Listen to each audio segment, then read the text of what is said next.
저번 시간에는 회계 관리 부분에 대해서 개괄적인 메뉴에 대해서만 설명을 드렸었는데요. 지금 이 시간에는 우리 회계 관리에 각각 신규 추가된 메뉴에 대해서 자세하게 살펴보고요. 프로세스가 어떻게 진행되는지 실제 교육용 프로그램을 이용해서 확인해 보도록 하겠습니다. 화면 보면서 설명드리겠습니다. 자, 먼저 저번 시간에 보셨던 그 화면 그대로 다시 한번 좀 띄워봤는데요. 회계관리 부분에서는 지금 신규 추가된 부분이 전표 장부관리 그룹에서는 지출 증빙 검토표, 서류 검토표죠. 서류 검토표 부분과 그리고 업무용 승용차 관리 부분, 그 안에는 업무용 승용차 등록, 운행기록부, 그리고 관련 비용 명세서 세 가지 메뉴가 포함되어 있고요. 전자세금 계산서 검증 및 전표 처리라는 메뉴도 추가가 되었습니다. 그 외에 채권 연령 분석, 그리고 채권 채무 잔액 조회서 등등 저번 시간에 제가 언급해 드렸기 때문에 다시 한번 언급해 드리진 않을게요. 자, 이 부분에 대해서 각각 자세하게 볼 텐데요. 가장 먼저 채권 연령 분석 메뉴에 대해서 설명드리도록 하겠습니다. 자, 프로그램 보면서 설명드릴게요. 프로그램을 실행해 주시고요. 저는 지금 김은찬이라는 사용자를 이용해서 회계관리와 시스템 관리에 대한 권한만 가지고 조회를 좀 해보도록 할게요. 자, 채권 연령 분석은 회계관리의 전표 장부관리 그룹에 속해 있다라고 말씀을 드렸죠. 전표 장부관리 그룹에서 채권 연령 분석 메뉴 실행해 주시고요. 채권 연령 분석 메뉴와 같은 경우는 우리가 거래처별로 채권 잔액에 대해서 경과일수별로 분석을 할 수 있는 메뉴인데요. 이 메뉴를 사용하는 이유는 아무래도 대손 추산을 하는 분석 자료로 활용하기 위해서 많이 이용을 하고 있습니다. 채권 연령 분석 사용하실 때는 가장 먼저 보셔야 되는 부분이 노란색으로 표시되어 있는 필수 입력 부분인데요. 이 중에서 우리 계정 과목 부분을 먼저 선택을 해주셔야 되고요. 채권 연령 분석이라고 해서 채권에 관련된 계정들만 조회되는 게 아니라 우리 채무에 관련해서도 조회를 해서 관리하실 수 있습니다. 그래서 미지급 또는 미수에 대한 관리가 가능하다라고 보시면 될 것 같고요. 저는 가장 대표적인 외상매출금으로 좀 조회를 해보도록 할게요. 그리고 옆부분 보시게 되면 채권 잔액 일자와 전 개월수 부분이 나타나는데 이때 채권 잔액 일자는요, 우리 거래처 원장에서 조회하실 때 가장 기간의 마지막 일자와 일치한다고 보시면 돼요. 일치하는 일자로 조회를 해주시면 되고, 그리고 전 개월수 주의하셔야 되는 거는 이 전 개월수인데요. 채권 잔액 일자와 전 개월수는 연관성이 있는 게 우리가 채권 잔액 일자를 설정하시고 그 잔액 일자를 기준으로 해서 영년으로 보시는 거예요. 그래서 전 개월수가 6개월이고 2017년 9월 30 잔액 일자를 선택해서 봤다라고 할 경우에는 9월 30일을 기준으로 해서 6개월치의 데이터를 보겠다. 영년으로 6개월치에 대한 데이터를 보겠다라는 뜻입니다. 그래서 전 개월수 부분은요, 50개월까지 설정하실 수 있으니까 해당 부분 참고해 주시고 한번 조회를 해볼게요. 채권 연령 분석에 대해서는 지금 주의를 하셔야 되는 부분은 거래처 원장과는 다르다는 거예요. 거래처 원장과는 다르다는 부분인데 일단 채권 잔액 부분은요. 채권 잔액 부분은 우리 거래처 원장 부분과 동일해요. 동일하게 반영이 돼서 나타납니다. 그래서 채권 잔액 일자를 9월 30으로 했으니까 우리 거래처 원장 부분에서도 잔액 일자를 9월 30까지 조회를 해주시고요. 저는 6개월로 지금 영년을 설정했기 때문에 기표 기간을 4월 1일부터로 잡았지만 이와 상관없이 잔액에 대한 부분은 9월 30일까지의 기간을 설정하셨다면 동일하게 반영이 됩니다. 자, 동일하게 반영된 거 확인하실 수 있고요. 그렇지만 각 거래처에 대한 그 월 잔액을 보실 경우에는요, 그 잔액은 좀 차이가 있는데, 차이가 있는 이유는 거래처 원장 같은 경우는 그때그때마다 우리가 발생된 시점에 따라서 외상 매출금이 증가하고 감소한 시점에 따라서 월계액이 차가감이 되는 형식으로 잔액이 발생하지만 채권 연령 분석은요, 우리가 가지고 있는 그 채권에 대해서 지금 제동이라는 회사를 보게 되면요, 전체 채권 잔액이 이만큼이 있어요. 이만큼이 있는데 이 안에서 발생되었던 회수 잔액이 분명히 있을 거예요. 회수 금액이 있을 때 회수 금액을 각각의 월에 나타나지 않고 가장 먼저 발생했던 부분부터 차감시키면서 선입선출로 처리하는 방법입니다. 그래서 잔액은 동일하지만 상세에 대한 원장을 조회하셨을 때는 각 월에 대한 잔액은 일치하지 않는다는 점 주의를 해주셔야 해요. 채권 연령 분석은 우리가 회수된 잔액이 실제 그 조회기간 이전이 아니더라도 조회기간 이전에 잔액이 남아있을 경우에 해당 잔액부터 회수 잔액으로 차감하면서 나타낸다 라는 부분을 주의해 주시기 바랍니다. 자, 다음 메뉴 보도록 할게요. 다음은 우리 새로 법인세법에 따라서 추가된 메뉴죠. 지출증빙 서류 검투표 부분 보도록 하겠습니다. 지출증빙 서류 검투표 같은 경우는요, 우리 핵심 ERP에서는 관리용 메뉴만 사용할 수 있도록 추가가 되었어요. 관리용으로만 추가가 된 이유는 우리 실무 프로그램인 아이큐브 같은 경우에서는 법인 조정이 이제 따로 있지 않죠. 법인 조정 부분이 없고 그 대신 그에 대한 추가적으로 지출 증빙을 관리하실 수 있도록 그에 따라서 추후에 법인 조정을 진행하실 때 해당 자료를 활용하실 수 있도록 관리용이라는 메뉴만 제공하고 있습니다.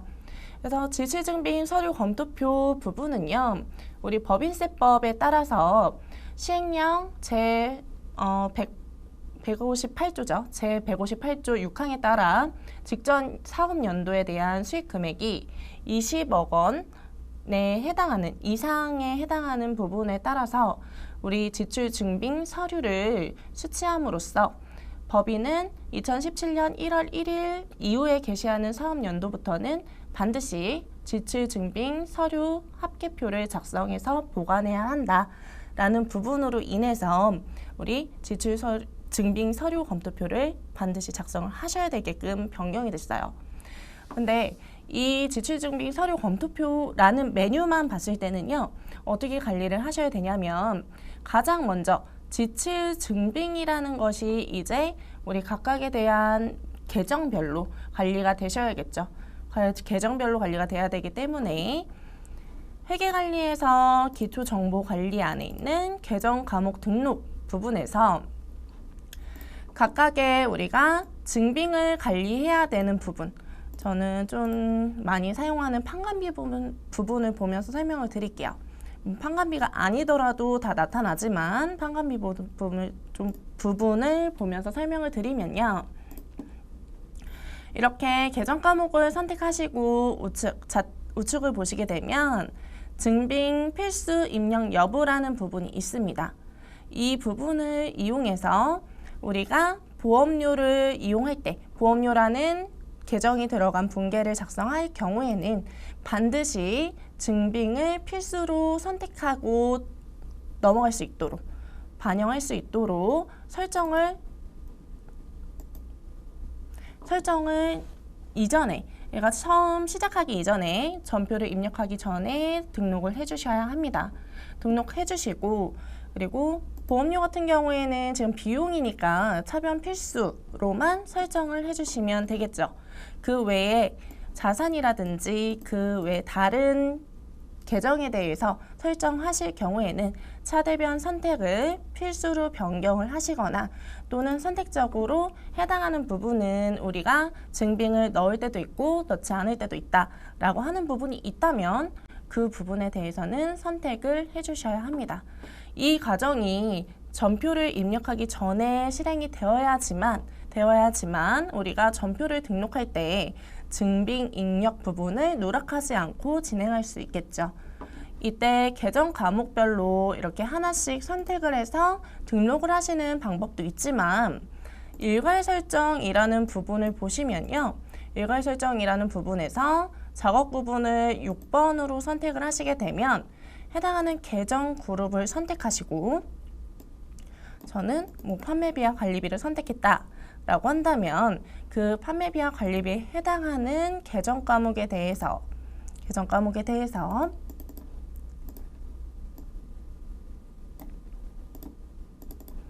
이렇게 구간을 설정을 하시고 필수 여부를 변경하실 수 있습니다. 이렇게 일괄적으로 변경을 하시게 되면요. 하나씩 선택을 하지 않더라도 자동으로 전부 필수로 변경된 걸 확인하실 수 있어요. 자, 이렇게 차변 필수 또는 차대변 필수라는 입력 여부를 반드시 먼저 설정을 해주시고요. 그 이후에 전표 입력 부분에서 전표를 작성할 때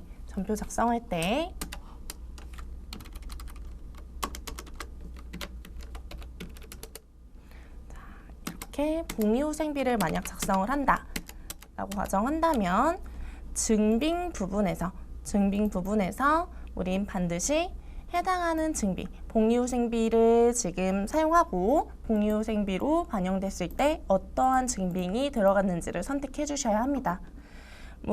간식비를 샀다. 직원들의 간식비를 사고 편의점에서 카드로 결제를 했다. 카드 결제를 하였다 라고 한다면 카드에 대한 증빙을 설정해 주셔야겠죠. 이때 법인카드인지 개인카드인지에 따라서 설정해 주시고요.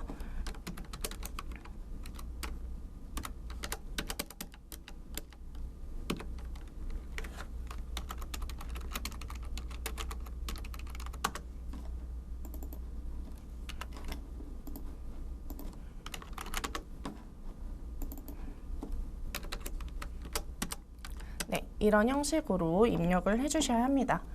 이때 증빙을 설정하셨으면 이 증빙이 설정된 구분에 따라서 우리 지출 증빙 서류 검토표 부분에서 반영되어 보여지는데요.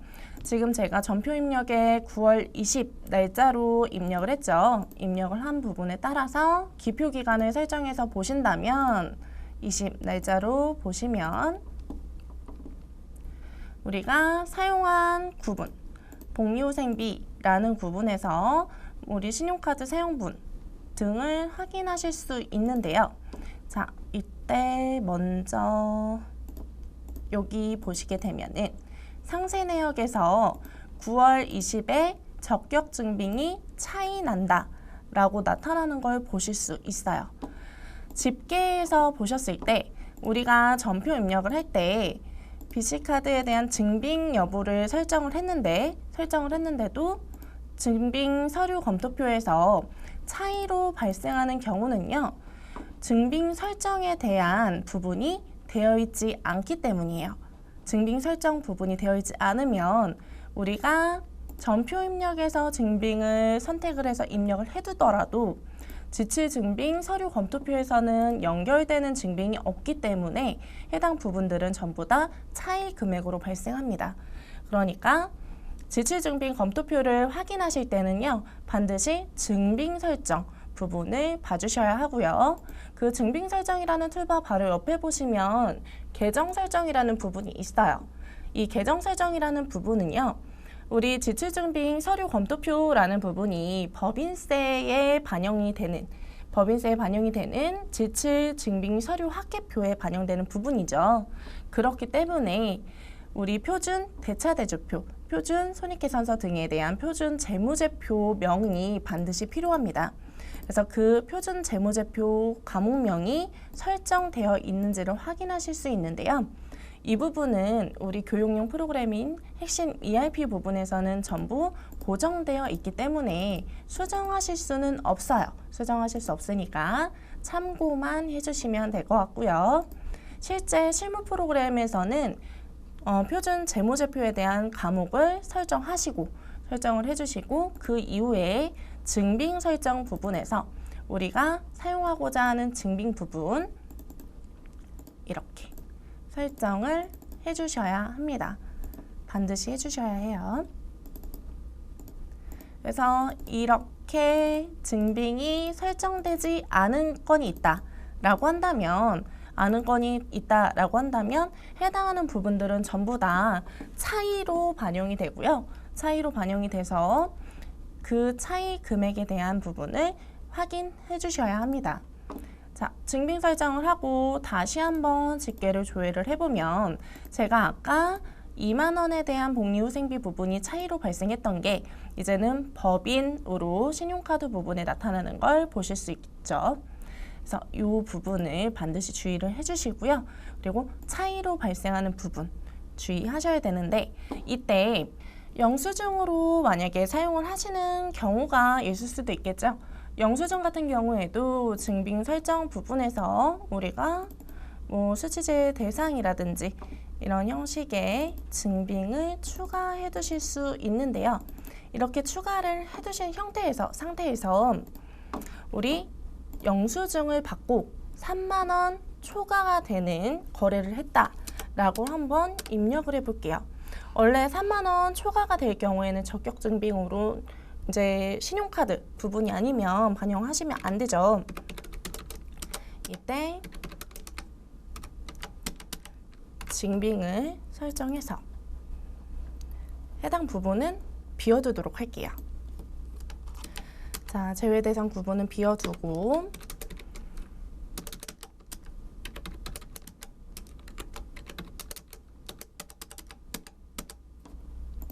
이렇게 작성을 한 경우에 3만 원 이상이고 영수증으로 작성을 했어요. 이 경우에는 우리가 집계를 조회를 했을 때 수치 제외 대상이 아니라 차이로 발생되는 걸 보실 수가 있어요. 우리가 증빙 설정에서는 50번을 수치 제외 대상으로 지금 입력을 해놨지만 해당하는 부분에서는 수치 제외 대상에 해당하는 게 아니라 차이로 발생이 됐죠.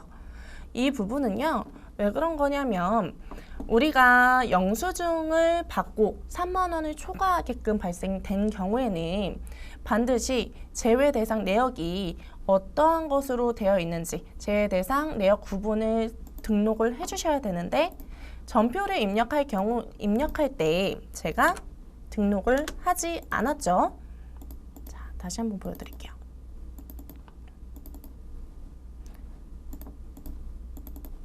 이렇게 접대비나 영수증에 대해서 등록을 하실 때는 제외 대상 내역 구분에 대해서 반드시 선택을 해주셔야 되는데 그 구분이 선택되지 않은 경우에는요. 차이 금액으로 발생이 되니까 해당 부분을 주의해 주셔야겠죠.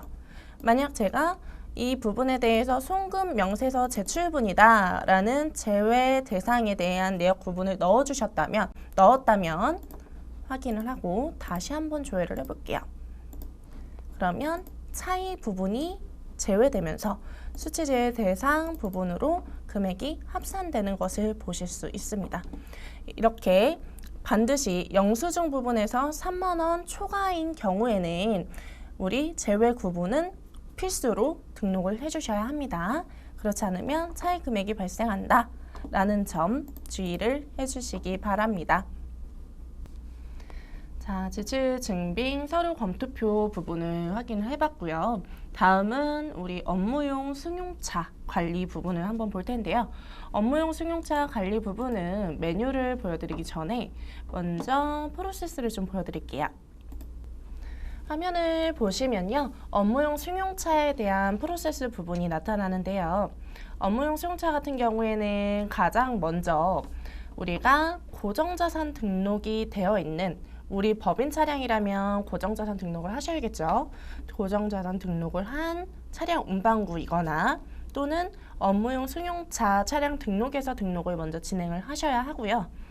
우리 고정자산 등록에서 등록된 데이터가 있다라고 하면은 업무용 승용차 등록에서는 불러오기를 하실 수가 있습니다. 자, 그래서 업무용 승용차 차량 등록까지 했다라고 했을 때 그 등록을 한 데이터에 대해서 관련 계정에 관리 항목을 설정하였는가라고 나와 있죠. 이 관리 항목을 설정하였는가라는 뜻은요. 우리가 업무용 승용차에 대한 관리를 하기 위해서는 그 승용차에 사용되는 경비를 처리하기 위해 계정 과목 등록에서 관련 계정 안에 우리가 L로 시작하는 우리 업무용 승용차에 대한 관리 항목을 반드시 등록을 해주셔야 합니다. 그래서 관련 계정에 대한 관리 항목이 등록되어 있지 않으면 해당하는 부분을 사용하더라도 업무용 승용차에 대한 경비로 처리를 하실 수가 없으니까 반드시 주의를 해주시고요. 첫 번째로 하셔야 되는 부분은 승용차 등록도 첫 번째라고 제가 표시를 해두긴 했지만 가장 먼저 하셔야 되는 거는 아무래도 계정 과목 등록이 아닐까 싶어요. 계정 과목 등록에서 우리가 지금 업무용 승용차의 경비로 이용하는 뭐 차량 유지비라든지 이런 부분 있으시잖아요. 차량 유지비라든지 뭐 주유비 뭐 다 동일하죠. 그런 부분에 대해서 등록을 해주시고 등록하신 후에 그 다음에 업무용 승용차에서 차량 등록을 하시는 것도 순서는 관계없습니다. 둘 중에 어떤 걸 먼저 하셔도 문제는 없어요. 등록을 하셨다면 둘 다 등록이 됐다면 그때 이제 전표 입력을 하시는 거죠. 전표 입력에서 우리가 업무용으로 사용하는 승용차에 대해서 뭐 주유를 했다 아니면은 톨게이트비를 냈다 등에 대한 내용들을 전표 입력을 해주시고 또는 보험료가 있다면 그 보험료에 대해서도 기간비용 현황으로 반영이 되겠죠. 보험료는 우리 대부분이 월할로 계산이 되는 게 아니라 연납을 하시는 경우가 많잖아요. 그렇기 때문에 1년 단위의 보험료를 지급했다면 기간이 1월 1일부터 12월 31일까지라면은 문제가 없겠지만 그렇지 않은 경우가 있을 수도 있고요. 그래서 성급 비용으로 처리를 하셔서 기간 비용 현황에서 보험료 부분도 적용을 하실 수가 있습니다. 기간 비용 현황에서 보험료를 적용을 하시고요. 그 부분이 전부 다 이제 반영이 됐다라고 한다면 내가 해당하는 업무용 승용차에 대한 경비 부분이 전부 다 전표에 입력이 됐다라고 했을 때 해당 부분을 업무용 승용차 관련 비용 명세서에서 불러오기 해서 확인하실 수가 있어요. 불러오기에서 확인하실 수가 있고요. 그리고 그 중에서 1,000만 원, 승용차 한 대당 1,000만 원까지 인정을 받을 수가 있는데 만약에 1,000만 원이 초과하는 그 비용을 사용한 차량이 있다라고 한다면 그 차량에 대해서는 반드시 운행 기록부를 작성하셔야 합니다. 운행 기록부를 작성하셔야 해요. 자, 여기에서도 고정자산 등록이라는 게 반영이 되어 있죠. 고정자산 등록이라는 게 반영이 되어 있는 이유는 이 위에 있는 고정자산 등록은 차량 운반구 등록을 하는 부분이라면 이 하단에 있는 고정자산 등록에서 반영이 된다라고 되어 있는 부분은 감가상각비가 반영되는 부분이다라고 생각을 해주시면 될 것 같습니다. 자, 프로세스를 보셨으니까 한번 메뉴를 보면서 다시 한번 설명을 드리겠습니다. 프로그램에서 보시면요. 회계관리에 업무용 승용차는 따로 폴더가 분류되어 있어요. 그래서 업무용 승용차 관리 쪽을 보시면 되고요. 업무용 승용차 관리에서 순서는 업무용 승용차 차량 등록, 그리고 업무용 승용차 관련 비용 명세서, 그리고 그 중에서 대당 1,000만 원을 초과해서 비용이 발생한 그 승용차에 대해서는 운행 기록부까지 작성을 해주시면 됩니다. 업무용 승용차 부분을 보면요. 일단은 조회를 먼저 눌러보시고 차량 등록에 대한 부분은 코드나 뭐 차량 번호, 차종 등에 대해서는 직접 등록하는 형식으로 되어 있고요. 여기에서 주의를 하셔야 되는 부분은 우측 상단에 있는 고정자산 불러오기라는 툴바예요. 이 고정자산 불러오기라는 툴바를 이용을 하셨을 때 우리가 고정자산 등록에서 등록되어 있는 차량 운반구에 대한 부분들을 조회를 하시고요. 조회를 해서 그 중에 우리가 반영해야 되는 부분 체크하시고 차량 등록을 진행을 해주시면 됩니다. 자, 제가 코드를 등록하지 않았지만 고정자산 등록에서 불러오긴 하니까 자동으로 반영이 되는 걸 확인하실 수가 있어요. 이런 형식으로 고정자산이 이미 등록이 되어 있다면 등록된 데이터를 불러오기 위해서 반영을 하시는 방법도 있고요. 아니면 직접 업무용 승용차로 등록을 하시는 방법도 있는데, 이때 고정자산 등록에서 등록되지 않는 차량이 어떤 것들이 있을까요? 일단은 자가, 우리 법인 차량 같은 경우는 반드시 등록을 하셔야겠지만, 우리가 렌트를 했다 또는 직원의 차량이다 라고 하는 경우에는 고정자산에서 등록을 하지 않으시겠죠. 고정자산 등록을 하시면 안 되겠죠.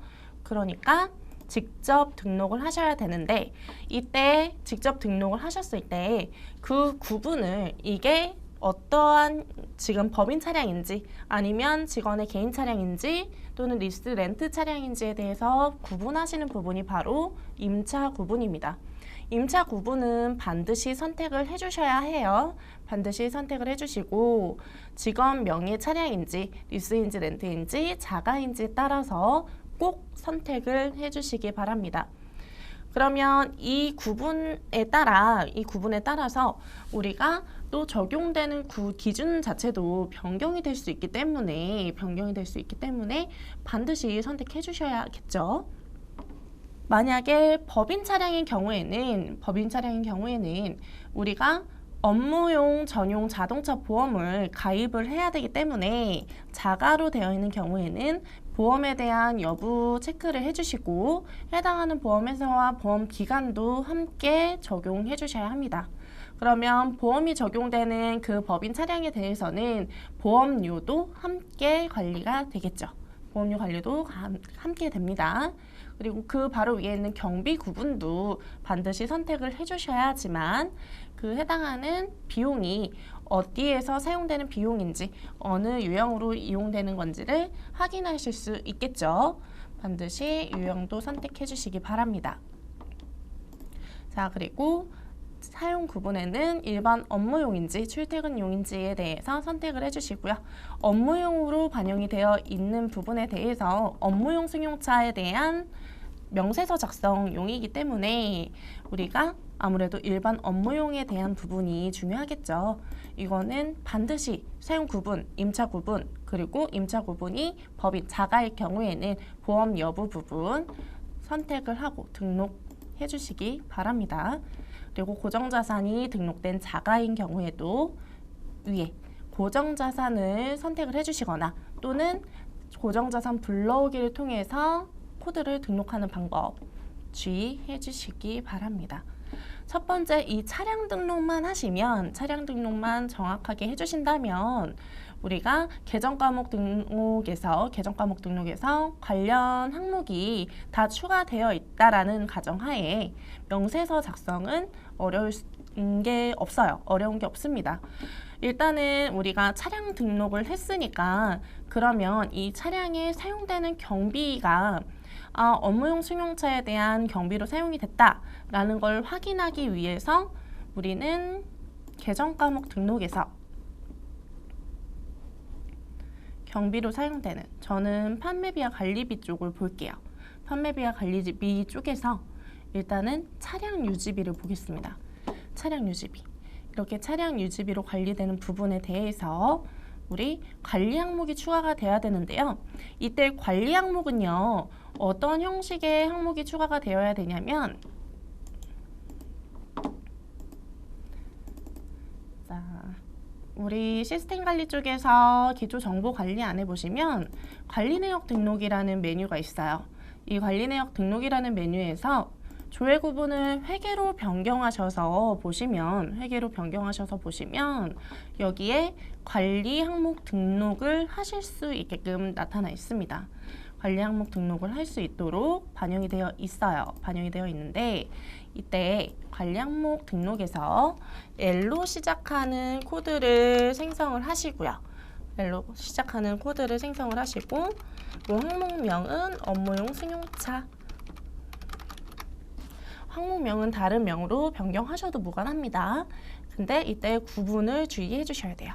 구분에서는 반드시 8번 업무 승용차 연동으로 반영을 해주셔야지만 해당하는 그 항목에 속해 있는 내가 업무용 승용차 차량 등록에 속해 있는 것들이 연동이 돼요. 그러면 우리가 차량 유지비를 사용을 했다 라고 한다면 전표의 하단에 차량 유지비 사용했는데 어떤 차량에 대한 것이다 라는 걸 입력할 수 있는 창이 생기겠죠. 자, 이렇게 해서 확인을 하시면요. L2의 업무 승용차 연동이라는 관리 내역이 생성이 되면서 우리가 등록했던 차량 등록한 데이터를 확인하실 수가 있습니다. 자, 그러면 다시 계정 과목 등록에 와서 차량 유지비에 우리가 업무용 승용차를 관리를 하고 싶다 라고 한다면 여기에서 등록을 하시는데요. 이때 주의하셔야 되는 건 코드는요. 같은 앞에 알파벳이 같은 것들은 2개씩, 3개씩 하나 이상으로 등록을 하실 수 없습니다. 그러니까 차량 유지비에 있는 차량 번호 대신 우리가 추가한 업무용 승용차를 넣어 주셔야겠죠. 그리고 차량 유지비에 대해서는 무조건 다 업무용 승용차를 등록해서 쓰겠다 라고 한다면 차변 필수로 넣어주시면 됩니다. 비용이니까 굳이 대변까지 필수 처리하실 필요 없겠죠. 자, 이렇게 처리를 해주시고요. 그러면 차량 유지비는 사용할 때마다 우리는 업무용 승용차 관리를 하는구나 라고 설정을 했기 때문에 전표를 입력할 때 확인을 해보시면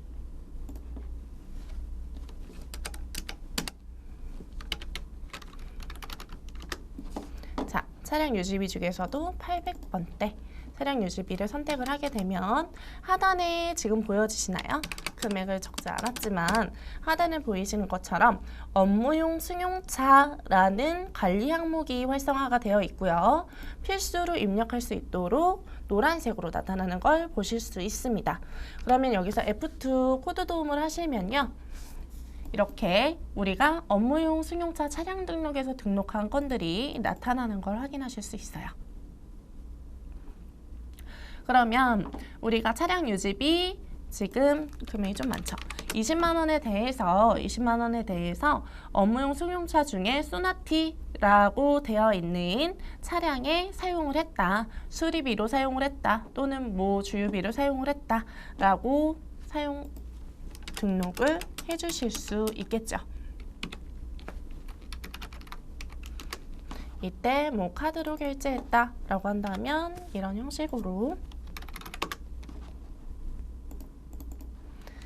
카드 등록해 주시고 전표 작성을 해주시면 됩니다.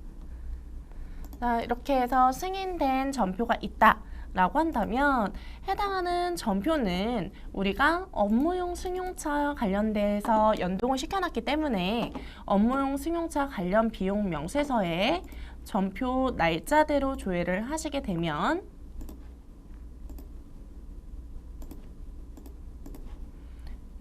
조회를 하시게 되면 이렇게 불러오게 된 데이터를 확인하실 수 있습니다. 명세서에서 불러오기를 하셨을 때는요.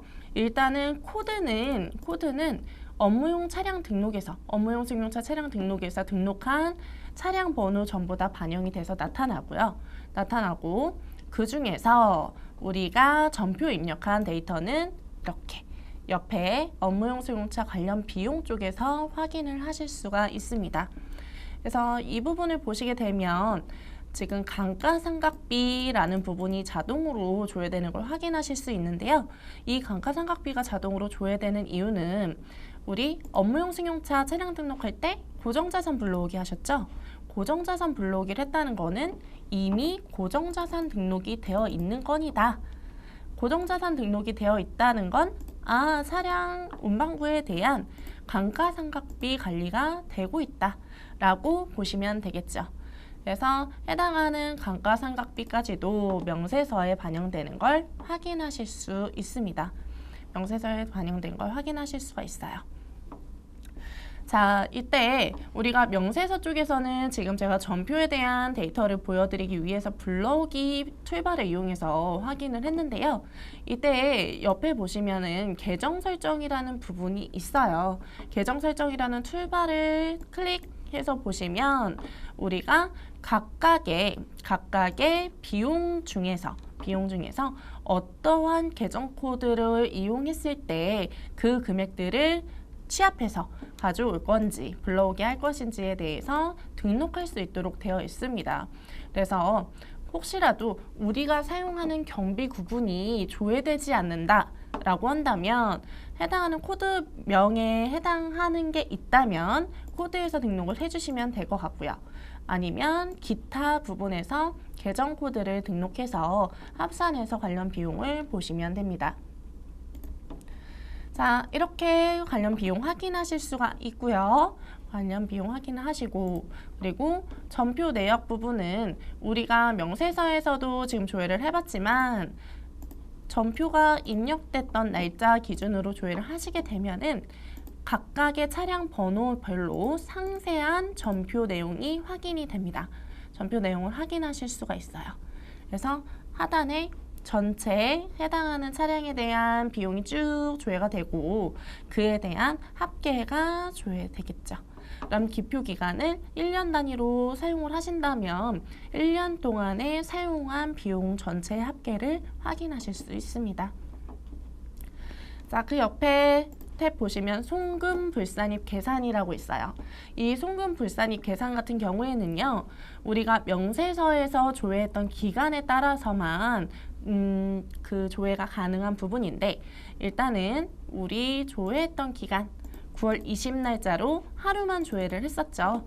그래서 조회 기간을 선택을 하시고, 그리고 특정한 차량 번호에 대해서 지금 송금 불산입인지를 확인하고 싶다면 그 불산입에 대한 부분을 선택을 해주시고, 아니면 전체로 조회를 원하신다면 비워두신 상태에서 조회하시면 우리 하루에 해당하는 송금 불산입에 대한 내용이 나타나고요.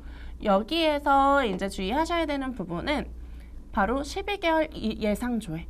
이 12개월 예상 조회라는 부분은요, 우리가 지금 한 일자 또는 뭐 한 월, 분기 이런 형식으로 조회를 하셨을 때 그 데이터를 기준으로 해서 12개월, 1년 동안에 사용되는 금액을 예상할 수 있어요.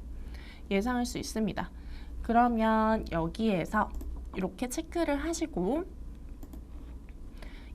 해서 조회를 하게 되면 지금 해당하는 그 차량들이 1년 12개월 단위로 예상을 확인했을 때 송금 불산입이 되는 금액은 어느 만큼이다, 얼마이다 라는 걸 보여줄 수 있겠죠. 볼 수 있겠죠.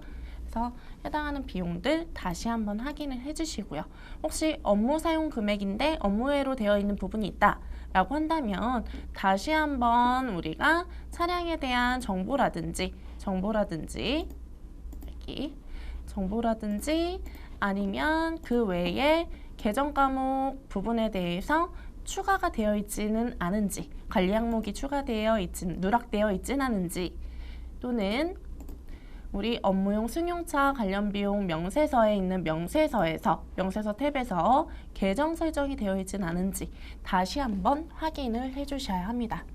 그래서 확인 후에 이 중에서 업무 사용 금액 부분이 1,000만 원 초과하는 금액이 있다라고 한다면 그 초과하는 금액에 대해서는 운행 기록부를 작성을 해주시면 돼요. 운행 기록부를 작성을 해주시면 됩니다. 여기에서는 직접 작성을 해주셔야겠죠. 직접 작성을 해주시면 돼요. 자, 이렇게 해서 세 가지는요, 꼭 연결해서 보셔야 하고요. 연결되는 순서는 차량 등록 첫 번째, 명세서 두 번째, 세 번째로 운행기록부. 운행기록부는 반드시 다 작성하는 게 아니라 대당 1,000만 원, 1,000만 원 초과되는 차량에 대해서만 운행기록부를 작성을 하셔야 합니다. 그래서 해당하는 부분까지 확인을 해주시면 될 것 같아요. 자, 다음으로 우리 메뉴를 좀 더 볼 텐데요. 다음은 전표 장부 관리안에서 보셨을 때 채권 채무 잔액 조회서를 좀 보도록 할게요. 채권 채무 잔액 조회서. 채권 채무 잔액 조회서 같은 경우에는요. 우리가 일단 아까 채권 연령 분석처럼 채권 관리를 위해서 사용이 되는 부분이긴 한데 이 채권 관리를 하기 위해서 사용할 때 특히나 결산이나 또는 회계감사 시에 우리 거래처별로 채권 채무가 이만큼 발생이 돼서 잔액이 이만큼 남아있다 라는 걸 확인하고 그에 대해서 이제 전송하기 위해서 사용을 하시는 건데요. 일단은 잔액을 조회를 하셔야지만 그에 대한 데이터를 채권 채무 조회서에서 작성하실 수가 있어요. 그래서 채권 채무 잔액은 기준일자를 설정하시고 기준일자 기준으로 거래처를 특정하게 설정을 하실 거라면 전부 다 체크를 해주시고 체크하지 않으시면 전체에 대해서 조회되는 걸 확인하실 수 있고요. 특정하게 우리가 지금 뭐 외상매출금 받으러 온 미술금 이런 형식으로 계정이 나타나는데 기본적으로는 이렇게 계정이 되어 있는데 우리가 추가로 채권 채무에 대해서 계정을 추가하고 싶다라고 한다면 계정 등록 툴바를 이용해서 추가하실 수도 있습니다. 하지만 시험을 보실 때는요. 해당하는 부분은 고정되어서 나타날 거예요. 고정되어서 나타날 거고 우리 연습하실 때는 우리 계정 과목 부분에서 채권에 이 계정도 한번 추가를 해서 같이 보자. 또는 삭제를 하고 한번 조회를 해보자 라고 해서 연습을 해보시는 것도 좋겠죠. 자, 그래서 계정 등록 부분에 대해서 전부 다 확인하셨다면 조회된 데이터를 가지고 그 데이터로 채권 채무 조회서를 작성하실 수가 있어요.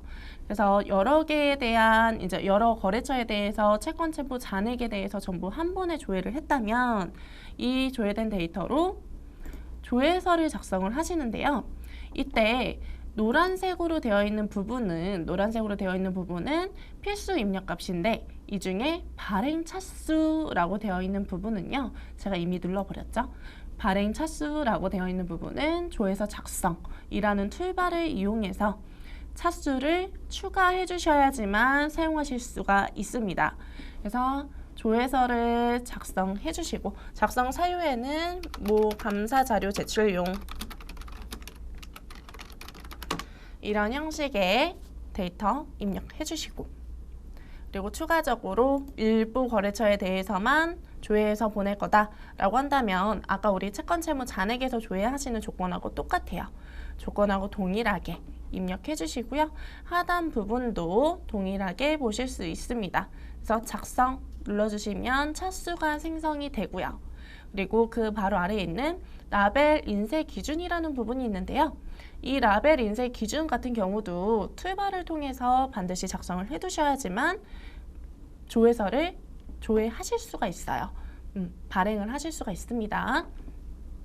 그래서 라벨 인쇄 기준 같은 경우는 라벨 정보 툴바를 이용해서 작성을 하시는데 자, 라벨 정보 툴바를 보셨을 때 이렇게 저는 감사라는 구분명을 미리 좀 등록을 해놨어요. 미리 등록을 해놨는데 이때 뭐 수신처에 대해서 수신처 주소 어떻게 선택을 할 것인지 사업장으로 할 건지 수신처로 할 건지 또는 수신자에 대해서도 지정된 수신자 앞으로 할 것인지 아니면 대표자나 업체 담당자로 할 것인지 선택을 해주실 수가 있고요. 그 외의 것들 입력하시고요. 입력하시고 엔터 해주셔야지만 빈칸 생기면서 저장되니까 반드시 끝까지 등록하시고 엔터 한번 쳐서 빈칸 나타났는지 확인하셔야 합니다. 그래야 저장됩니다. 그리고 종료 해주시고요. 발행 차수 선택하고 라벨 기준을 선택을 해주신 후에 조회를 누르면 우리가 채권 채무 잔액 조회서로 작성할 수 있는 잔액들을 한눈에 보실 수 있습니다. 이때 계정 과목들은 우리가 잔액에서 조회했던 계정 등록에 등록되어 있는 그 계정 과목들 기준으로 8월 31일자의 기준 잔액을 전부 반영한 걸 확인하실 수가 있어요. 자, 이때 이걸 출력을 하게 되면 이런 형식으로 조회서에 대한 회신용, 보관용 또는 감사인에 대한 회신용 주소 포함, 주소까지 포함해서 같이 이런 형식의 라벨을 같이 출력하거나 조회서만 출력을 하실 수가 있습니다. 이런 형식으로 보실 수 있겠죠. 자, 채권 채무 조회서 같은 경우에는 지금 각각에 대한 거래처에게 우리 이만큼에 대한 지금 채무가 너희 이제 거래처에 채무가 남아 있으니 거래처에 대한 채무가 남아 있으니 이거에 대해서 다시 한번 확인해 달라. 그리고 일종의 독촉이죠. 독촉이에요. 채권 회수를 위한 독촉장이라고 보시면 됩니다. 하지만 이제 목적은 우리가 이러이러한 채권 채무가 남아 있으니 확인하고 정리합시다 라고 보시면 될 것 같네요. 자, 그래서 채권 잔액과 채권 채무 조회서 같은 경우는 연결되어 있습니다. 연결되어 있다는 점 주의해 주시고요. 그 옆에 여신한도 체크라는 탭을 보시게 되면요. 여신한도 체크. 그러면은 우리가 거래처별로 여신한도가 있을 경우에 그 여신한도에 대해서 채권 그리고 채무 금액이 여신을 초과했는지 아직 여신의 넉넉하게 남아 있는지 확인할 수 있는 부분이겠죠. 그렇다면 그 여신 한도 금액은요, 어디서 입력을 하셔야 하냐면 여신 한도 금액은 시스템 관리의 일반 거래처 등록에 각각의 거래처에서 등록을 하셔야 합니다. 이때 거래처의 거래 등록 사항 부분을 보시면 이렇게 여신 한도액이라는 부분이 있어요. 그래서 여신 한도액에 각각의 거래처별로 여신 한도액을 입력을 해두신다면 채권 채무 잔액 조회서에서 여신 한도 체크 부분을 조회했을 때 자, 그냥 기준일자를 8월 말일자로 설정해서 조회를 한번 해볼게요. 이렇게 조회를 하게 되면 우리가 여신 한도를 등록한 데이터에 대해서는 이렇게 여신 한도가 반영이 되고요. 만약에 여신 한도가 없다라고 한다면 빈칸으로 나타나면서 그냥 전체 금액이 여신 초과액으로 반영되는 걸 보실 수 있어요. 이때 우리가 여신 한도를 적용한 데이터만 보고 싶다라고 한다면 여기 체크하시고 조회하시면 되겠죠. 그러면 이렇게 내 거래처에 대해서는 여신 한도를 지금 관리를 하고 있는데 나머지 부분에 대해서는 전부 다 지금 여신이 초과됐고 중원에 대해서만 아직 여신이 남아있는 상태구나 라고 확인하실 수 있겠죠. 일반적이라면 이와 반대로 나타나야 되는 게 맞겠죠. 여신을 초과해서 더 채권이 늘어나거나 채무가 생긴다는 건 채권이 늘어난다는 건 그만큼 회수 가능성이 떨어질 수 있다는 거예요. 회수되는 금액이 없이 또는 채무계 이제 채권과 채무가 어느 정도 상계 처리가 됐을 때 여신 초과액도 줄어들 텐데 그렇지 않은 경우이기 때문에 이런 경우에는 주의를 해주셔야겠죠. 다시 한번 우리가 채권 채무 잔액에 대해서 여신 초과를 했으니 조회서를 보내서 거래처에 조회서를 보내서 확인을 하셔야 하는 부분입니다. 자, 그래서 조회서는 이렇게 감사나 결사 또는 거래처의 채권 채무 잔액에 대해서 확인할 경우에 사용하시고요. 그리고 그 다음으로 메뉴를 좀 보자면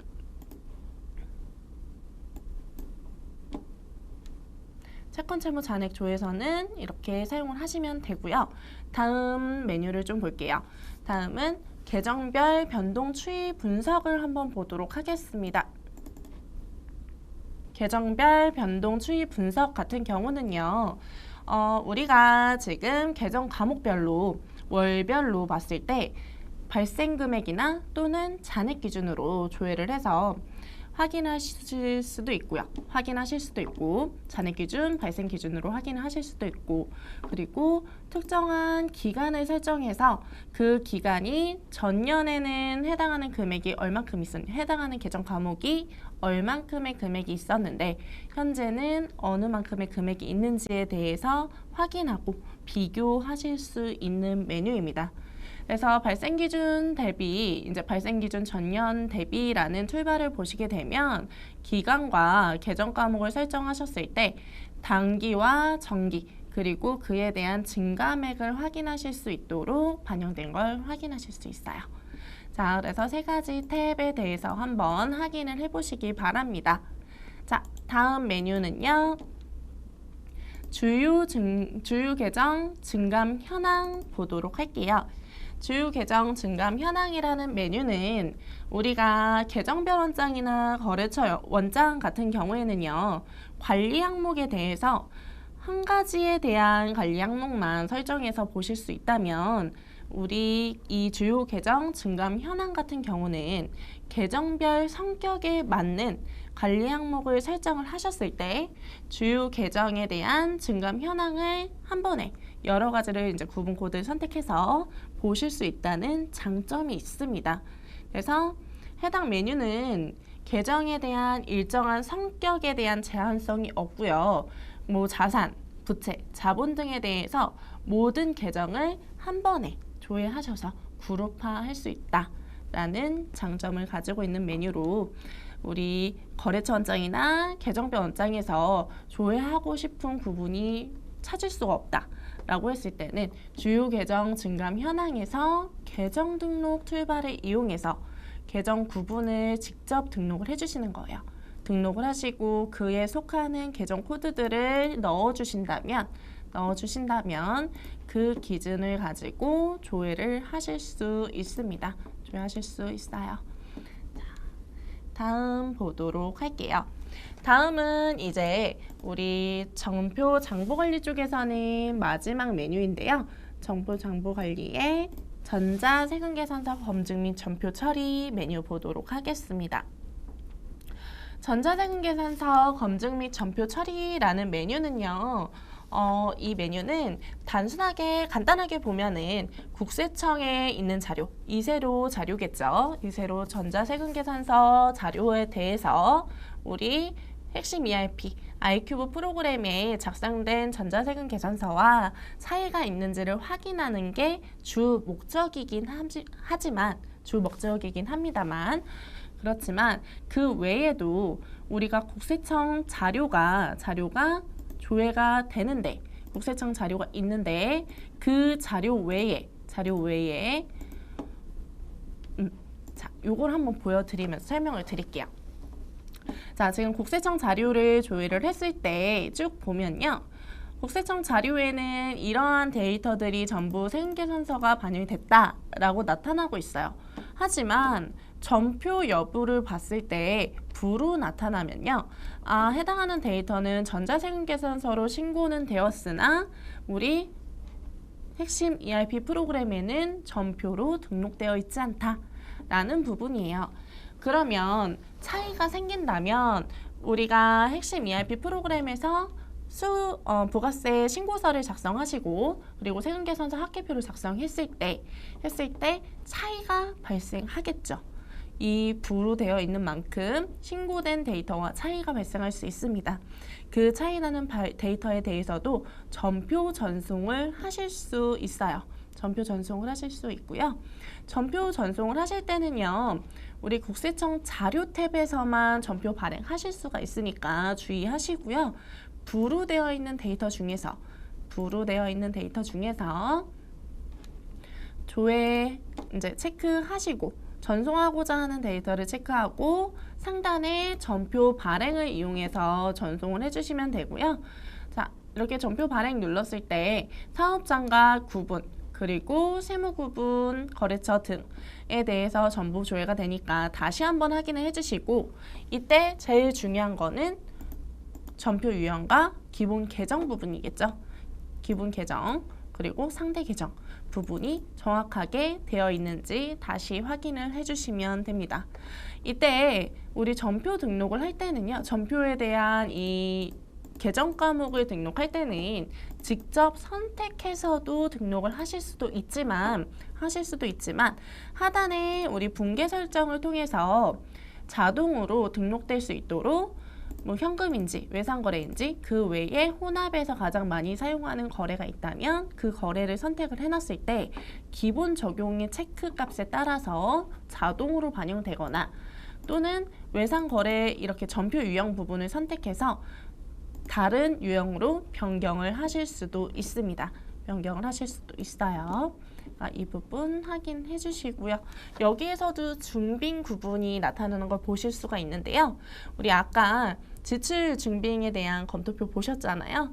그 검토표에 반영을 하기 위해서는 반드시 중빙 구분에서도 체크를 해주시면 좋겠죠. 자, 그래서 중빙 구분 체크를 하시고 전표 발행을 눌러주시면 우리가 어디에서 조회될 수 있도록 발행할 것인지, 우린 전표도 생성하고 메인 매출장에서도 조회할 수 있도록 하겠다, 또는 메인 매출장에서만 조회되도록 하겠다 라고 선택하실 수 있어요. 웬만하면 우리는 전표까지 같이 마감을 해주시면 좋겠죠. 다 발행을 해주시면 좋아요. 자, 그래서 결의부서 작업자 선택해주시고 포미 내역이나 적요 내역이 있다면 지정해주신 후에 자동으로 세금계산서라고 증빙구분이 나오네요. 증빙구분 확인하신 후에 우리는 확인 눌러주시면 되는데요. 이때 부가세 계정을 선택을 해주셔야 돼요. 왜냐하면 우리는 기본 계정과 상대 계정은 선택을 했지만 부가세 계정에 대해서는 설정하지 않았죠. 그렇기 때문에 이 해당하는 데이터가 우리가 매출에 대한 데이터인지 매입에 대한 부가세인지를 확인할 수 없기 때문에 반드시 선택을 해주셔야 합니다. 매출 부가세일 때는 부가세 예수금, 매입일 때는 부가세 대급금 선택을 해주시고 확인 눌러주시면 돼요.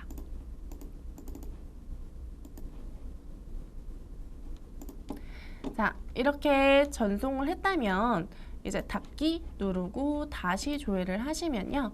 아까 우리가 조회했던 부분이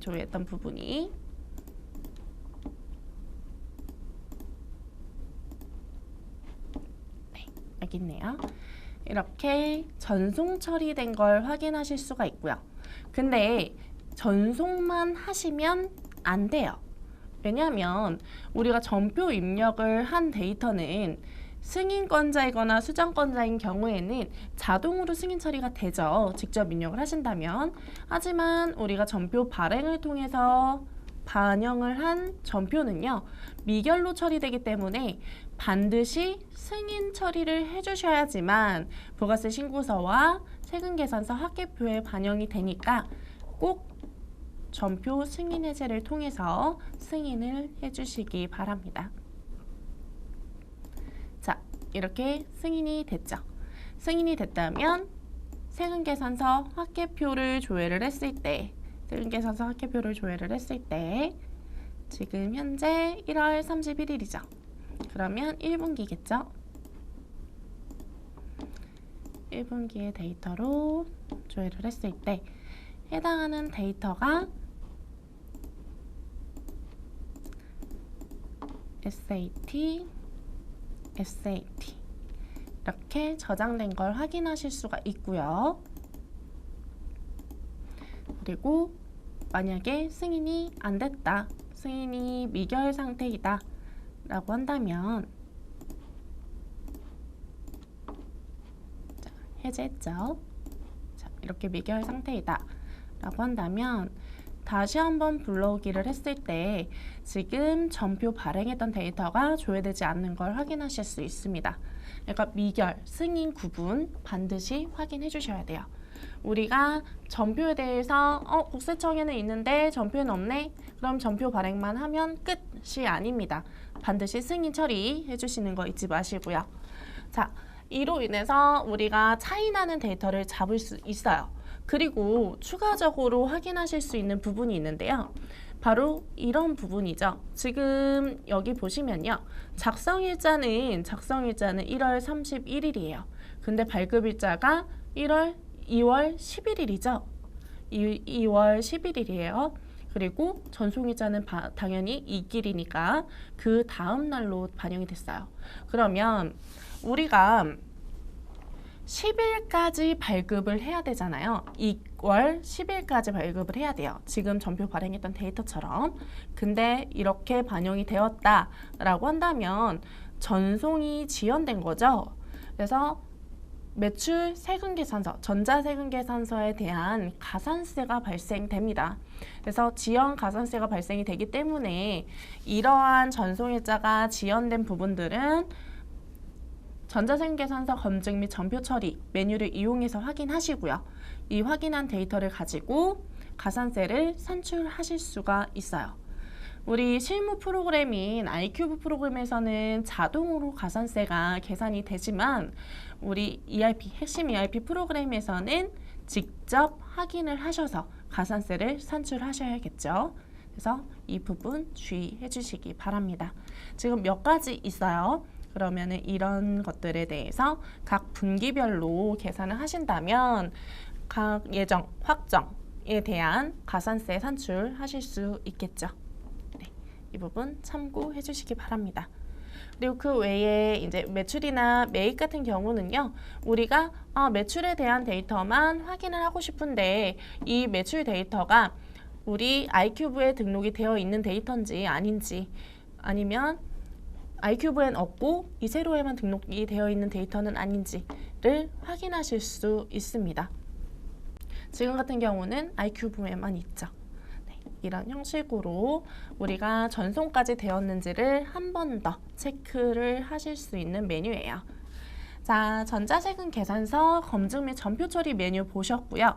다음은 우리 부가세 관리 보도록 할게요. 부가가치세 관리.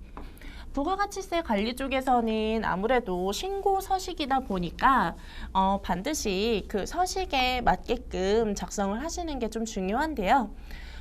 먼저 보셔야 되는 부분이, 가장 먼저 보셔야 되는 부분이 사업자 단위 과세의 사업장별 세 명세서랑 그리고 사업장별 세 신고서입니다. 이 두 가지 메뉴는요, 제가 같이 말씀을 드리는 이유가 있어요. 해당하는 두 메뉴는 함께 사용을 할 수 있는 메뉴가 아닙니다. 아니에요. 반드시 둘 중에 하나만 사용을 하셔야 하는데요. 이 둘 중에 하나만 사용을 하시는 기준은요, 우리가 신고 납부를 어떠한 형식으로 하느냐에 따라서 선택을 하셔야 합니다. 만약 우리가 신고는 각각의 주사업장과 종사업장이 있을 경우에 각각으로 신고를 하고 그리고 납부도 각각으로 한다라고 한다면 이거는 주사업장에 대한 총괄 납부도 아니고 사업자 단위 가세도 아니죠. 일반 가세로 각각으로 신고 납부하는 경우니까 이런 경우는 문제가 없는데, 이런 경우가 있어요. 주사업장과 종사업장에서 신고는 각각 해요. 각각 하는데, 근데 납부는 주사업장에서 총괄로 함께 하는 경우가 있습니다. 그러면 주사업장 총괄 납부에 의해서 우리는 사업장별 세액 신고서를 작성하셔야 해요. 사업장별 세액 신고서. 근데 이때 프로그램에서는 사업장별 세액 신고서만 작성을 하시면 되는 게 아니라 시스템 환경 설정부터 변경을 하시고 그 다음에 사업장 등록도 변경하시고 그 후에 작성을 해주셔야 해요. 자, 먼저 프로세스를 한번 볼 텐데요. 프로세스를 보시면요. 지금 보고 계시는 화면은 사업자 단위과세에 대한 프로세스예요. 자, 먼저 우리가 신고 유형에 대해서 설명을 드리면 총괄 납부, 주사업장 총괄 납부가 있고요. 그리고 사업자 단위과세로 신고 납부하는 방법 두 가지로 분류가 되는데, 이때 사업자 단위과세로 신고를 하는 경우에는요, 주사업장과 종사업장이 있는 경우에 종사업장에 대한 사업자 등록 번호가 소멸되었다고 간주를 하는 거예요. 간주하고 그 종사업장에 대한 정보, 부가세 신고 정보들이겠죠. 데이터를 전부 다 주사업장으로 합산해서 신고 납부하는 경우를 말합니다. 그러면 이 경우에는 시스템 환경 설정에서 우리 부가가치세 신고 유형은요, 반드시 사업자 단위 과세로 설정을 해주셔야 되고요. 사업자 단위 과세로 설정을 하신 경우에는 옆에 설정하는 월이 나타나요. 언제부터 사업자 단위 과세로 신청해서 사용할 것이냐라는 월을 지정을 해주셔야 합니다. 지정을 해주시고 그렇게 등록을 하셔야 되고요. 등록하셨다라고 하면 시스템 환경 설정 변경하시면 무조건 로그아웃 한번 하시고 그 다음에 재로그인 하셔야겠죠. 재로그인 하시고요. 그 이후에 사업장 등록을 보셔야 돼요. 이때 사업장 등록에서 우측 상단에 보시면 주 총괄납부 사업장 등록이라는 툴바가 있습니다. 이 주 총괄납부 사업장 등록이라는 툴바에서 우리 사업자 단위과세에 대해서 단위과세 같이 신고 납부해야 되는 종사업장을 등록을 하시고 그 종사업장에 대한 번호를 입력하셔야 해요. 이때 그 종사업장에 대한 번호는요. 번호는 우리 국세청에서 반영되는 번호, 4자리 번호를 받으셔서 꼭 반드시 기입을 해주셔야 합니다.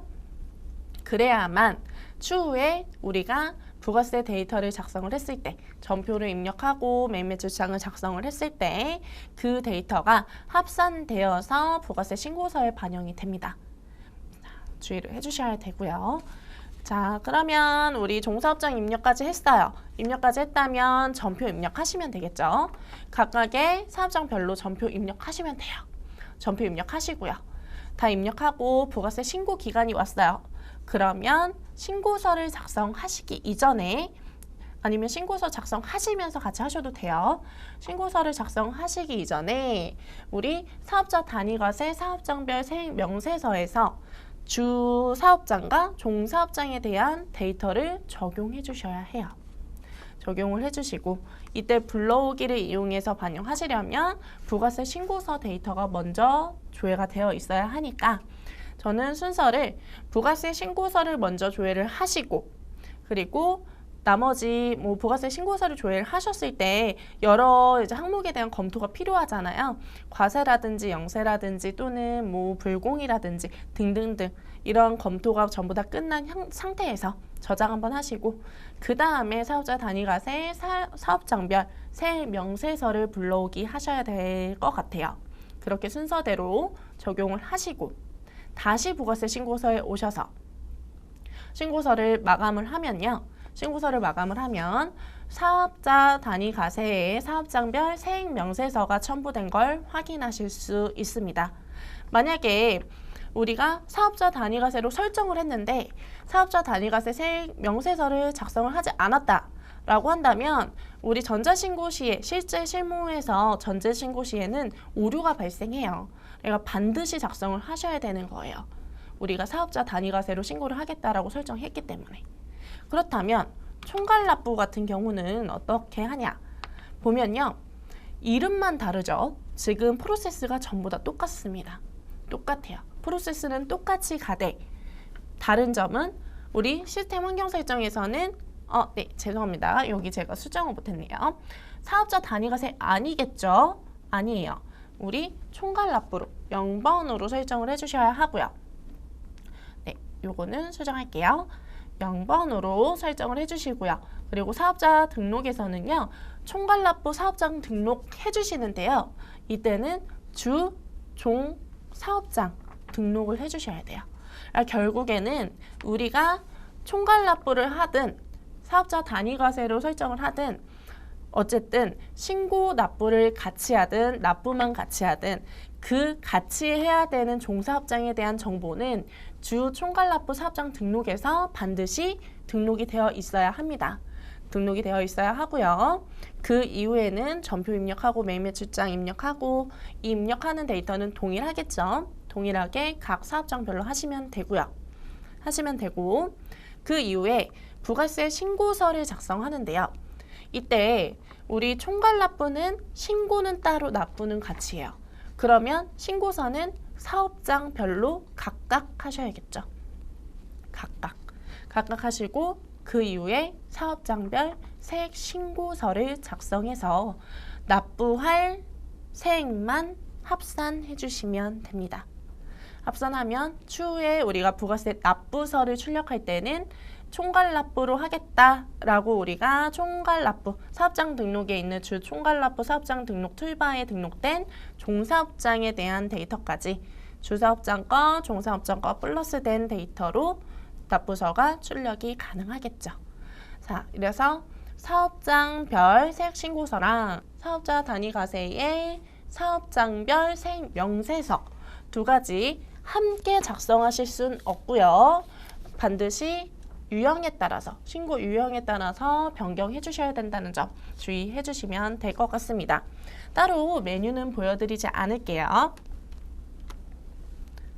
자, 다음 보시면요. 다음은요.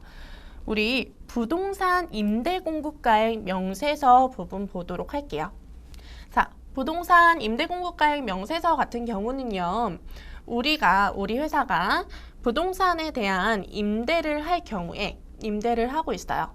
그래서 뭐 상가 임대든 토지 임대든 임대를 하는 경우에 사용을 하셔야 되는 서식이고요. 해당하는 서식에서는 옆에 보시면 관리비 그리고 뭐 임대료, 월세, 보증금 이런 부분에 대해서도 작성을 하셔서 임대 보증금에 대한 간주 임대료를 계산하실 수 있도록 나타나 있습니다. 그래서 각 분기별로 임대 기간이 속해 있다면 그 분기에 대한 간주 임대료를 산출하실 수 있고요. 그 산출된 간주 임대료에 대해서는요. 자동으로 분계 처리가 되지 않아요. 그러니까 간주 임대료에 대해서 우리 세금 분계하실 때는 반드시 하단에 있는 전표 분계 보이시죠? 전표 분계처럼 전표 입력에서 세무 구분은 14번 건별로 선택을 해주시고 세금과 공과금 그리고 부가세 예수금으로 하여 간주 임대료의 10%에 해당하는 금액으로 계산을 해서 등록해 주셔야 합니다. 아니면 우리는 전표는 입력하지 않겠다 라고 하신다면 부가세 신고서에서 4번 기타란에 입력을 하셔야 돼요. 입력을 하셔야 합니다. 전표 입력하시는 게 편하시겠죠. 그렇죠? 전표 입력을 하시게끔 아무래도 문제가 많이 나올 것 같습니다. 그래서 간주 임대료와 간주 임대료에 대한 세액 분계를 하는 부분 주의해 주시기 바랍니다. 네. 그래서 조회해 주실 때도 이제 주의를 하셔야 되는데 한 가지 더 주의하셔야 되는 부분은 갱신일이에요. 우리가 부동산 임대공급가액 명세서는요. 작성하실 때는 뭐 이제 처음 임대에 대해서 임대를 해주셨어요. 그때는 작성하시면 되는데 임대했던 상가가 그 상가 임차인이죠. 임차인이 연장을 하는 경우가 있어요. 계약을 연장하는 경우가 생기겠죠. 연장을 할 경우에는 기간에 대한 연장인지 또는 금액 변동에 대한 연장인지에 따라서 갱신일을 반드시 넣어주셔야 합니다. 이 부분은 우측 상단에 있는 갱신일 창고를 보시고 다시 한번 확인을 해주시면 될 것 같아요. 자, 주의하셔야 되는 건 갱신이 되는 부분에서 갱신을 넣으시는 게 아니라 새로 갱신된 날짜에서 넣어주신다는 거. 요거 주의하셔야겠죠. 주의하세요. 금액이 변동되더라도 일자만 변동이 되더라도 반드시 갱신일은 넣어주셔야 합니다. 넣어주셔야 해요. 자, 다음 메뉴 보도록 하겠습니다. 다음은 의제매입세 공제 신청서 볼게요. 의제매입세 공제 신청서 같은 경우는요. 우리가 면세품을 매입을 해서 그것을 가공을 하거나 제조를 해서 과세로 되는 과세 물품을 만드는 회사다라고 했을 경우에 그럴 경우에 그 매입하는 부분에 대해서 일정률의 세액을 적용해 주겠다. 그래서 의제 매입 세액이라고 합니다. 의제 매입 세액. 그래서 의제 매입 세액 공제 신청서는요. 작성하시는 구분은 일단은 전표 입력에서 우리 면세처럼 작성을 하실 수 있는데 이때 주의를 하셔야 되는 건 잠깐 전표 입력을 보면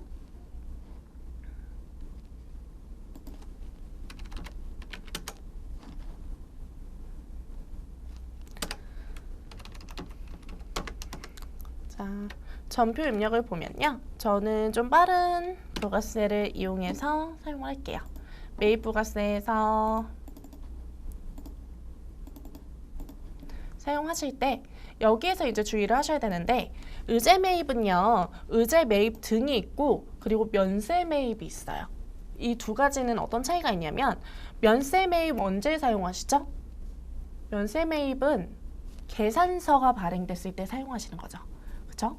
그러면 똑같아요. 의제 매입으로 매입은 매입인데 면세 매입할 때 계산서를 받았어요. 근데 그게 의제 매입 처리를 해야 되는 건이에요. 그러면 면세 매입에서 의제 매입을 선택해 주시면 되고요. 볼게요. 자, 사유 구분이 활성화되죠. 그러면서 의제 매입을 선택할 수 있도록 반영되는 거 보실 수 있어요.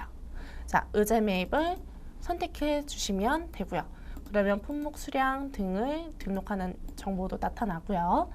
아니면 우리 계산서 외로 샀어요. 계산서 외, 계산서 아니라 뭐 신용카드라든지 현금 영수증이라든지 이런 형식으로 구매를 했다라고 한다면 의제 매입 세액 등으로 선택을 해주시고 사유 구분을 선택해 주셔야 합니다. 보시면 영수증 있고요. 신용카드 있어요. 그리고 현금 영수증 있는 거 확인하실 수 있습니다. 그래서 구분해서 반드시 세무 구분도 저장해 주셔야 해요. 적용해 주셔야 합니다. 그래서 저는 계산서 받고 의제 매입세 그러면 제가 만약에 복숭아 통조림을 만든다 라고 한다면 복숭아를 사왔어요. 10개만큼 사왔다 라고 등록을 하시고 전자계산서 받았다 이런 형식으로 등록해 주시면 되겠죠. 그리고 이때 주의하셔야 되는 건 상품이 아니라 원재료겠죠. 원재료가 되는 거예요. 왜냐하면 우리는 가공할 거니까. 가공할 것이기 때문에 원재료로 설정을 해주셔야 합니다. 원재료로 설정을 해주시고요. 그리고 부가세 대급금 부분 다시 한번 의제 매입 설정되어 있는 거 확인해 주시고 그 다음에 저장.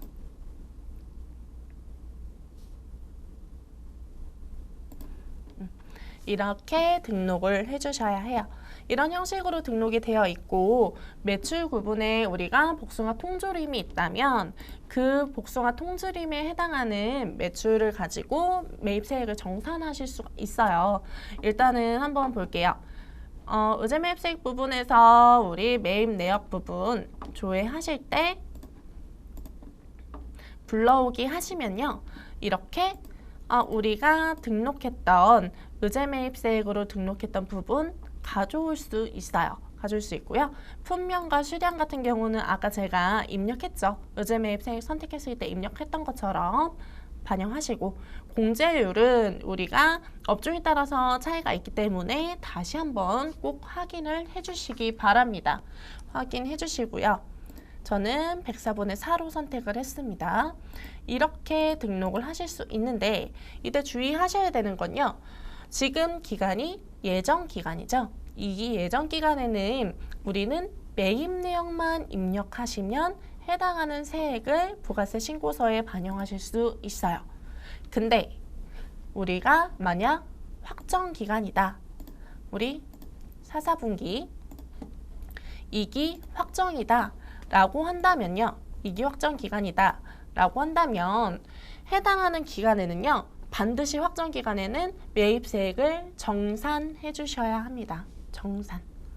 정산을 반드시 해주셔야 돼요. 그래서 우리가 혹시라도 매입세액에 대해서 예정 신고 시에 이미 해당하는 금액만큼에 대해서 받았다라고 한다면 그 공제에 대해서 이미 납부한 공제를 받은 세액은 제외를 하고요. 제외를 하고 그 외의 세액에 대해서만 정산분으로 반영할 수 있도록 공제 신고서를 반영하시는 거예요. 그래서 우리는 매입 내역에서 등록을 하시고 공제 신고서에서 하단에 등록되어 있는 데이터를 반드시 확인하셔야 돼요. 그래서 이미 받은 세액에 얼마가 등록이 되어 있는지. 근데 제가 좀 아까 예정해서 등록을 했는데 조회가 안 되죠. 여기에 조회되는 데이터는요, 부가세 신고서 기준이에요. 그래서 부가세 신고서에서 반드시 반영이 되어 있어야지만 해당하는 정산 데이터도 조회가 되니까 주의해 주시기 바랍니다. 그래서 의제 매입 세액에서는 주의하셔야 되는 거, 첫 번째, 공제율 주의하셔야 되고요. 그리고 두 번째, 확정일 경우에는 정산 처리해야 한다라는 부분 주의해 주시기 바랍니다. 자, 다음 메뉴 보도록 할게요. 다음은 우리 부가가치세 부분에서 새로 이제 신규 추가된 메뉴 중에 딱 2개 남았죠. 2개 같이 볼 텐데요. 우리 내국신용장 구매 확인서 전자발급 명세서와 그리고 영세율 매출 명세서예요. 이 2가지 메뉴는 왜 함께 보냐면요. 우리 내국신용장 구매 확인서라는 부분은 영세죠. 영세로 국내 무역을 한 경우입니다. 국내 무역을 하고 내국 신용장이나 구매 확인서를 발급받았을 경우에는 영세로 간주해서 영세로 이제 반영해 주기 때문에 그 데이터에 대해서는 영세율 매출 명세서에 반드시 작성이 되어야 해요. 영세율 매출 명세서라는 것은요, 우리가 영세 매출이 있는 경우에 반드시 작성을 하게끔 되어 있는 영세 필수 서식이고요. 이 서식은 2013년도 2월 23일 부가가치세 시행규칙 개정령에 따라서 우리 별지 제17호의 사서식에 다 이제 아시죠? 네, 이 정도만 말씀드려도 다 아실 거라고 생각합니다. 이 부분에 해당하는 이제 서식이기 때문에 영세 금액이 반드시 1원이라도 있으면, 금액이 있으면 1원은 아니겠죠. 무튼 금액이 하나라도 있는 경우에는 꼭 필수적으로 작성을 해주셔야 합니다. 그렇기 때문에 내국신용장 구매확인서 전자발급 명세서와 연결해서 보시면 좋겠죠. 거기에 한 가지 더 연결한다면 수출식적 명세서까지 같이 보시면 더더욱 좋아요. 자, 우리 내국신용장 구매확인서 전자발급 명세서는요, 직접 작성을 하실 수도 있지만 우리 전표에서 등록된 데이터를 불러오기 하실 수 있어요. 불러오기 하실 수 있습니다. 그래서 특정한 거래 기간에 우리가 영세로 반영을 했던 데이터가 있다라고 한다면 우리 내국신용장이나 구매 확인서의 그 서류 번호에 따라서 불러오기를 하시고요.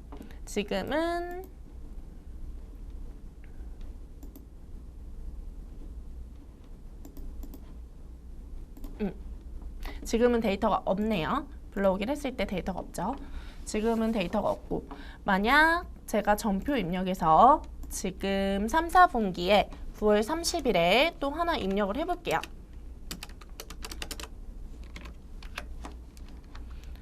영은실업에서 매출했는데 영세, 내국신용장을 발급해서 영세 매출을 했다라고 가정을 했을 경우에는 환중과 환율은 원화로 보겠다라고 한다면 환율은 1이 되겠죠.